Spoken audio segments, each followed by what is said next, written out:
Mesdames et messieurs, je suis Nadal Hamami, je vous présente le résumé des nouvelles les plus importantes de ce jour.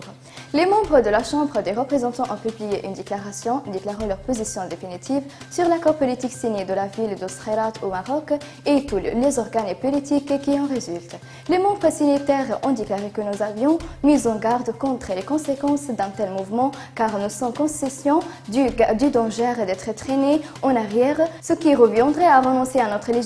légitimité acquise par les urnes. Il a appelé les membres à déclarer leur retrait de cet accord, à soutenir l'opinion nationale constituant à avancer derrière nos forces armées afin de résoudre le combat contre les forces du terrorisme afin de préparer les conditions propices à l'établissement des fondements de la société civile à laquelle nous aspirons à aspirer notre peuple. Le membre du comité de la défense et de la sécurité nationale à la Chambre des représentants Tarek Jourouchi a déclaré que l'organisation terroriste et des frères musulmans étaient soumise à des coups militaires et politiques. Jourouchi a ajouté que la Chambre des représentants avait voté une loi sur la criminalisation des frères musulmans en tant que groupe terroriste et serait passible de sanctions et de restrictions non seulement en Libye, mais également dans tous les pays partenaires et alliés la Libye dans sa guerre contre la Libye terroriste et criminelle.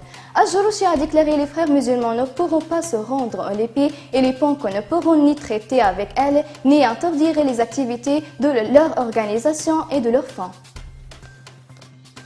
Le membre de la Chambre des représentants Zaid Hadia a déclaré que la Turquie jouait un rôle important dans le soutien aux milices, que ce que soit en transférant des armes ou en chassant des compas de Nasra et de Al-Qaïda en série vers les territoires libyens. Hadia a expliqué que le soutien militaire d'Ankara aux milices d'extrémistes et criminels combattants au sein des forces du gouvernement inconstitutionnel était attendu après les remarques du président turc Recep Tayyip Erdogan qui avait critiqué l'opération militaire menée par l'armée libyenne pour libérer la capitale Tripoli. Il a expliqué sa surprise devant le silence arabe et international sur les crimes de la Turquie au Libye et ses efforts pour permettre aux groupes extrémistes de contrôler la capitale Tripoli.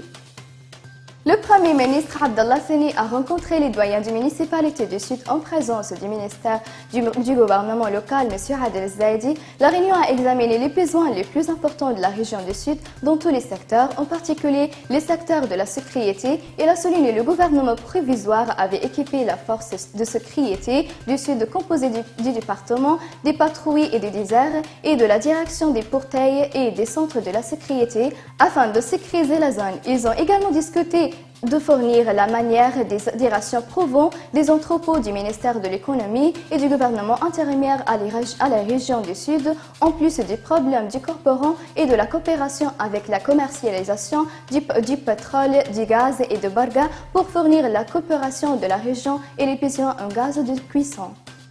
Merci de m'avoir attiré votre attention et au revoir.